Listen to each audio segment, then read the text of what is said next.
Já nessa segunda parte da aula, né, a gente já vai caracterizar o momento da consolidação da indústria no Brasil. E essa consolidação repercute diretamente na modernização do espaço rural. E essa modernização do espaço rural reflete nos processos de expansão da fronteira agrícola no país. Ou seja, o que é a expansão da fronteira agrícola? É o movimento de ocupação de novas áreas pela agropecuária produtiva, tá? Em que empresas do agronegócio, sejam elas nacionais e internacionais, inclusive da mineração, passam a ocupar novas áreas, sobretudo áreas nativas, ou seja, que não eram antes ocupadas. Então você tem um movimento de expansão, de reprodução do capital agrário no país. Então, para a gente entender esse movimento de expansão, a gente tem que correlacionar com a indústria, porque a industrialização ela moderniza o campo. Então, nós dizemos que houve um processo de industrialização do campo no Brasil. E um dos principais responsáveis por isso foi esse cara aqui, ó, o Juscelino Kubitschek, né, que governou o Brasil entre 1956 até 61. O Kubitschek ele teve várias ações importantes, tá? Então, ele foi responsável pelo processo de internacionalização do parque industrial brasileiro, ou seja, várias empresas internacionais e diversificadas passaram a se instalar no Brasil. Ele fez isso a partir de um mega projeto que ficou conhecido como Plano de Metas, onde ele privilegiou obras, né, grandes obras, por exemplo, obras vinculadas, né, à expansão do setor de energia, de telecomunicações, da alimentação, né, a expansão das indústrias de base, por exemplo, mineração, siderurgia, química, petroquímica e assim por diante, a indústria de transporte, né, da construção civil, como por exemplo, construção de rodovias, várias rodovias. Tá? Então, isso facilitou, e ele também facilitou, a entrada da indústria automobilística, sobretudo indústrias automobilísticas internacionais, porque nós não temos indústria automobilística nacional. Então, essas indústrias automobilísticas estrangeiras, elas intensificaram a instalação de seus parques industriais aqui no Brasil, já no governo de Juscelino Kubitschek. Tá? Lógico, né, que também a indústria de eletrodomésticos também foi favorecida. Tá? Então, várias empresas vinculadas ao setor de eletrodomésticos também foram se instalando aqui no Brasil com as políticas de JK via plano de metas. Então, o JK ele instituiu um modelo de financiamento de instalação de indústria no Brasil, onde nós tínhamos, por exemplo, a adição, ou seja, a difusão dos capitais privados internacionais, dos investimentos internacionais, que era voltado principalmente para o desenvolvimento dos bens de consumo duráveis. Por exemplo, a indústria de automóveis, tá? É um bem de consumo durável, sapatos é um bem de consumo durável. Então, essas empresas focavam principalmente nesse setor. Os capitais privados nacionais, eles focavam principalmente os bens de consumo não duráveis, ou seja, a instalação, a criação de indústria de bens de consumo não durável, como, por exemplo, alimentos e refrigerantes, né, bebidas. Né? Então, era o capital privado privado nacional se interessava mais por esse setor. E nós tínhamos, por exemplo, o capital do Estado, né, que é o chamado capital estatal, o financiamento do Estado, que era voltado principalmente para o chamado bens de produção e bens de capital. O que são esses bens de produção e bens de capital? Por exemplo, as indústrias de base, né? Então as indústrias processadoras, tá? Então mineradoras, siderurgias, tá? A própria construção civil. Então todos esses setores industriais, né, era de responsabilidade do governo federal, principalmente, tá? Porém, isso veio acompanhado de um aumento da inflação e da dívida externa. Ou seja, para fazer isso, né, teve, por exemplo,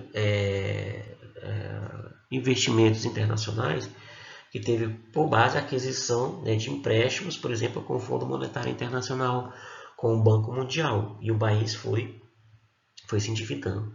Tá? O aumento do consumo veio acompanhado do aumento da inflação. Né? Então, isso foi um mal em relação à economia nacional. Porém, um outro mal foi isso aqui, ó, a concentração da indústria na região sudeste, principalmente nos estados de Rio e São Paulo.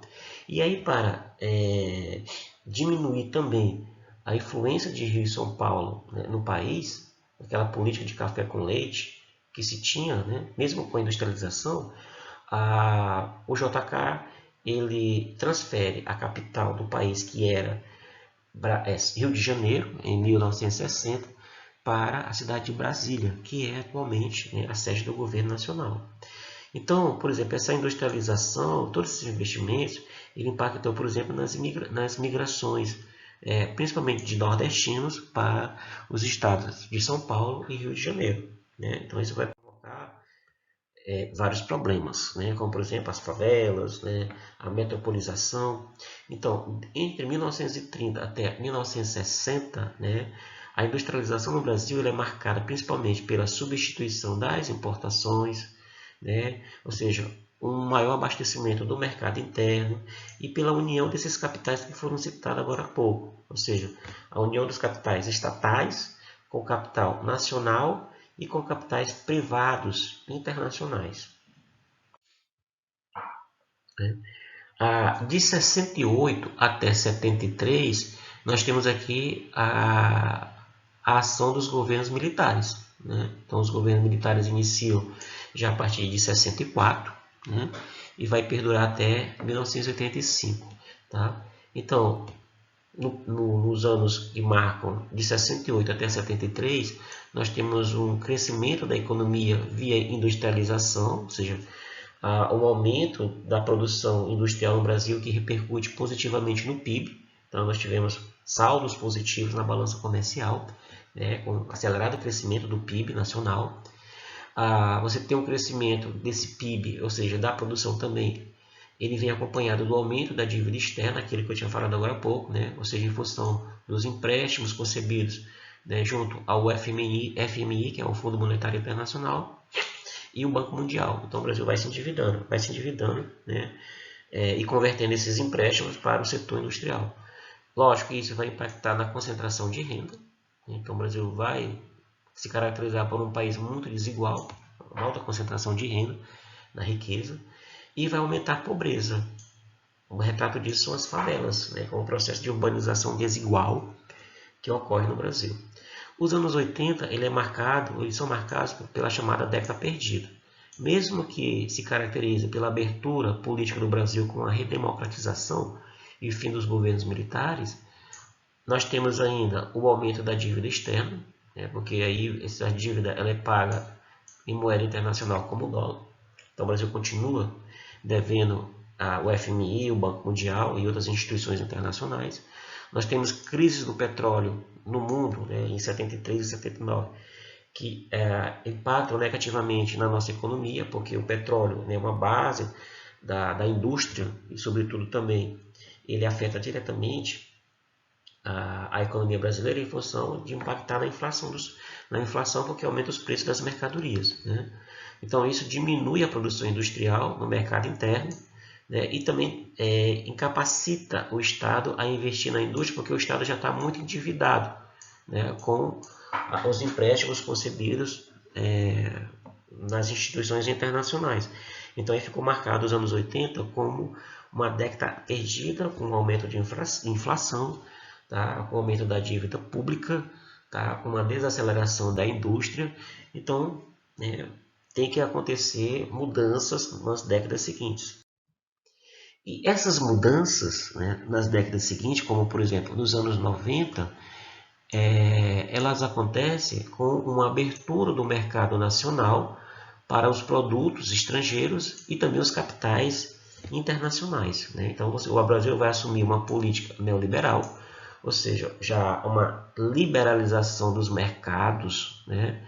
Então o Brasil, o governo brasileiro já não tem, né, uma grande autonomia na sua economia, então tudo isso é feito pelos mercados, sobretudo os mercados financeiros, tá? Enquanto resultado dessas políticas, nós temos a redução das tarifas de importações para a entrada de produtos internacionais, e inclusive para provocar uma concorrência com os produtos nacionais e aí uma melhor qualidade desses produtos. E aí só recordando que já a partir de 90 nós temos os governos Collor, né, que foi destituído pelo impeachment. O seu sucessor, que foi Itamar Franco, mantém uma política neoliberal, mas essa política ela é intensificada com o governo Fernando Henrique Cardoso, já a partir de 1994. Então, no governo Fernando Henrique Cardoso, nós temos, né, a política das privatizações, ou seja, o Estado, o governo passa a vender suas empresas, né, suas instituições, como, por exemplo, você tem a privatização do setor das telecomunicações, tá? Você tem o fim do monopólio, por exemplo, do setor do petróleo, né? Já outras empresas de petróleo também passam a explorar esse setor aqui no Brasil, né? Com vinda de outras empresas internacionais, como a Shell, né? E outras empresas, né, que passam a explorar o mercado de petróleo no Brasil, tá? Você tem também o fim das medidas protecionistas, né? Que era muito típico no nacionalismo nacional, no nacionalismo do governo federal. Então, assim, com essa política neoliberal, tem uma maior abertura da economia brasileira aos investidores internacionais, né? Então, você tem a entrada de novos produtos e serviços também no país. Há uma desvalorização da nossa moeda, o real, né, em relação ao dólar. Então, isso facilita maior a entrada de produtos internacionais, investimentos também internacionais no país. Tá? Isso provoca a modernização da indústria, né, e uma melhor qualidade dos produtos e serviços, né, produzidos e oferecidos. Contudo, essa modernização ela vai provocar desemprego. Então, porque se moderniza o parque industrial, isso vai provocar um desemprego estrutural, né? Porque há uma substituição das máquinas, né? Ou seja, dos robôs pelo homem. Tá? Outra coisa também é a chamada guerra fiscal, ou seja, os estados, por exemplo, o estado do Piauí, do Ceará, da Bahia, eles passam a oferecer vantagens competitivas para a instalação de indústrias. Então, é chamada guerra fiscal. Cada estado passa a oferecer isenção de tributo, de impostos, né, para que as empresas se instalem, as indústrias se instalem e que gerem empregos. Né? Então, isso é a chamada guerra fiscal. Então, são várias as vantagens competitivas, tá, que os estados passaram a oferecer. Principalmente redução de impostos ou isenção de impostos, né, por longos períodos de anos. Já no século XXI, tá, nós tivemos já alguns governos importantes, como o governo do ex-presidente Lula. Tá? Então, o Brasil era marcado já no final do governo Fernando Henrique por crises internacionais que impediam, por exemplo, o crescimento da indústria, tá? Uma desvalorização intensa da nossa moeda nacional. Então, essa desvalorização da moeda, tá, ela necessitou de uma reestruturação da política nacional. Então, o governo, na época, investiu maciçamente em grandes projetos de infraestrutura, para que houvesse isso aqui, ó, o aumento do consumo, tá, e da renda nacional. Até certo ponto, até certo período, houve aumento da renda e do consumo. Veio acompanhado também de serviços de transferências de renda, como por exemplo o Bolsa Família, tá? Na época, né, quando foi criado, no governo Fernando Henrique Cardoso e mantido no governo do ex-presidente Lula, né, e até recentemente também essa política manteve-se, até mudou de nome agora, porque hoje ela foi redenominada, né? Então agora chama-se Auxílio Brasil. Tá? Então foi uma política muito importante, é uma política muito importante de transferência de renda. Ainda no governo do PT você tem uma redução das taxas de juros, né? Que aumenta o crédito para o consumo. Então essa oferta de crédito a juros baixos aumenta o consumo industrial. Então esse consumo industrial repercute no aumento da produtividade e a qualidade dos produtos. Aí nós temos também as exportações, sobretudo de commodities agrícolas e minerais, que também entram nesse eixo, né, de valorização também já no século XXI. E isso repercute na expansão da fronteira agrícola, né, porque as commodities passam a ser produtos muito cobiçados no mercado internacional. Professor, quais são essas commodities? Agrícolas principalmente, soja, milho, café, algodão. Tá? Nós temos madeiras, nós temos laminados, tá? Os complexos de carnes também. e também a produção mineral, né? Então, por exemplo, aço, né? Minério de ferro, que não é muito bom o nosso minério de ferro, mas, por exemplo, nós temos manganês, tá? E outros minérios importantes que são negociados com o mercado internacional. Porém, nós temos alguns gargalos, como, por exemplo, uma deficiência logística de transporte, a nossa carga tributária ainda é muito alta, se paga muito imposto no Brasil, há uma necessidade de melhorar a qualificação da mão de obra e mais investimento em pesquisa e em desenvolvimento. Tá? Então, são esses gargalos que impedem uma maior consolidação da nossa indústria hoje, atualmente. Tá? Então, você tem, por exemplo, no primeiro momento, uma concentração, quando eu digo no primeiro momento, de difusão da indústria no Brasil. Você tem uma concentração de São Paulo, Rio de Janeiro e Minas Gerais, né, no que diz respeito à instalação e consolidação das indústrias. Tá? Então, o Sul e o Sudeste, né, são duas regiões que se destacam no processo de industrialização do país. E já a partir dos anos 2000, nós iniciamos um processo de dispersão industrial ou desconcentração industrial. Então, isso faz parte, né, de uma política nacional que já foi concebida desde os anos 70, né, para que visava reduzir essas disparidades regionais, ou seja, uma região de maior poderio industrial, que concentrava toda a riqueza nacional, como a região sudeste. Então, havia necessidade, né, de diminuir essas desigualdades regionais. Tá?